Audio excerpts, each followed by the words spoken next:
ನೋಡಿ, ಇದರಲ್ಲಿ ಭಾಷೆ ವಿಷಯ ಯಾಕೆ ಬಂತು,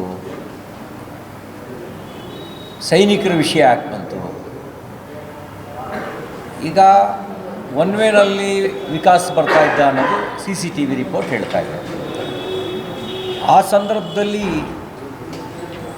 ಆ ವಿಕಾಸ್ ಗಾಡಿಗೂ ಆ ವಿಂಗ್ ಕಮಾಂಡರ್ ಗಾಡಿಗೂ ಟಚ್ ಆಗಿದೆ, ಡೋರ್ ತೆಗಿಬೇಕಾಗುತ್ತೆ.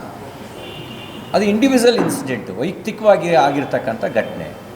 ಸೈನಿಕರ ಮೇಲೆ ಹಲ್ಲೆ ಅನ್ನೋದು ಕೂಡ ತಪ್ಪು ಆರೋಪ ಆಗುತ್ತೆ.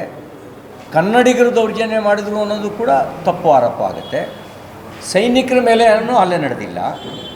ವಿಂಗ್ ಕಮಾಂಡರ್ ಇರ್ಬೋದು ಅವರು, ಆದರೆ ಇವರು ಸೈನಿಕ ಅನ್ನೋ ಕಾರಣಕ್ಕೆ ಯಾರು ಟಾರ್ಗೆಟ್ ಮಾಡಿದಾರಾ? ಅಲ್ಲ. ವಿಕಾಸು ಅವ್ರು ಹಿಂದಿವಾಲ ಅಂತ ಟಾರ್ಗೆಟ್ ಮಾಡಿದಾರಾ? ಅದು ಸುಳ್ಳು. ಅಥವಾ ವಿಕಾಸ್ ಕನ್ನಡಿಗ ಅಂತ ಇವರು ಅವ್ರ ಮೇಲೆ ಹಲ್ಲೆ ಮಾಡಿದಾರಾ? ಅದು ಸುಳ್ಳು. ಅದು ನಡೆದಿರ್ತಕ್ಕಂಥದ್ದು ವೈಯಕ್ತಿಕ ಘಟನೆ. ವೈಯಕ್ತಿಕ ಘಟನೆಯ ಸತ್ಯಾಸತ್ಯತೆಯನ್ನು ಪೊಲೀಸರು ತನಿಖೆ ನಡೆಸಿ ತಪ್ಪು ಮಾಡಿದವ್ರ ಮೇಲೆ ಕ್ರಮ ತಗೊಳ್ಳಿ.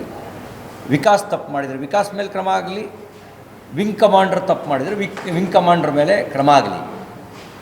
ಕ್ಷುಲ್ಲಕ ವೈಯಕ್ತಿಕ ಘಟನೆಗಳನ್ನು ಭಾಷಾ ದೌರ್ಜನ್ಯ ಅಂತ ಹೋಲಿಸೋದಾಗಲಿ, ಸೈನಿಕರ ಮೇಲಿನ ದೌರ್ಜನ್ಯ ಅಂತ ಹೋಲಿಸೋದಾಗಲಿ, ಅದು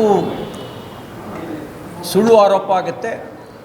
ಮತ್ತು ಸಾಮಾಜಿಕವಾಗಿ ಇರುವಂಥ ಸಾಮರಸ್ಯವನ್ನು ಹಾಳು ಮಾಡ್ತಕ್ಕಂಥ ಕೆಲಸ ಆಗುತ್ತೆ. ಅದನ್ನು ಯಾರು ಕೂಡ ಮಾಡಬಾರ್ದು. ಇದನ್ನು ವ್ಯಕ್ತಿಗತ ನೆಲೆಯಲ್ಲೇ ನೋಡಬೇಕು. ವ್ಯಕ್ತಿಗತ ನೆಲೆಯಲ್ಲಿ ಯಾರು ತಪ್ಪು ಮಾಡಿದರೂ ಅವ್ರ ಮೇಲೆ ಕ್ರಮ ಆಗಬೇಕು ಅಂತ ಆಗ್ರಹಿಸ್ತೇನೆ.